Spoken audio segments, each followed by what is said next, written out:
ng presyo ngayon, nagsisitaasan na po, di ba, dahil sa Big Man sa Iran. Pero don't worry, nag-discount pa din kami. As you can see, hello po, bossing madam. Baka magustuhan nyo lang po. Graham Flour, spoil your sweet tooth dessert ngayong gabi.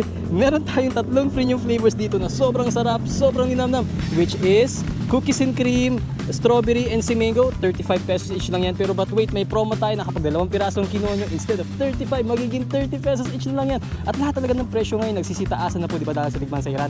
Pero don't worry, nag-discount pa din kami. As you can see, proper packaging, malinis tigan at matigas-tigas pa yan. At hindi lang yun, may bits din po sa gitna. Cookies and cream, may crush na Oreo na medyo malapit na kay McFlurry na McDo. Mango, meron niyang real mango na inakyat ko pa nga sa third floor People's Market, hindi second floor ha, third floor. In si strawberry, meron po yung real sa strawberry na nahirapan akong hanapin, pero inakyat ko ulit sa third floor People's Market. And I promise po sa inyo na hindi kayo madidisappoint kasi nga sobrang sarap, sobrang linam na abil na po kayo po si madam. Saktong-sakto yan ngayong summer. Kahit sabi natin gabi, yung minsan alis nga ng minsan sa bahay, kahit naramdam ko po yun. Pero abil na po kayo po si madam, saktong-saktong dessert po yan ngayong gabi.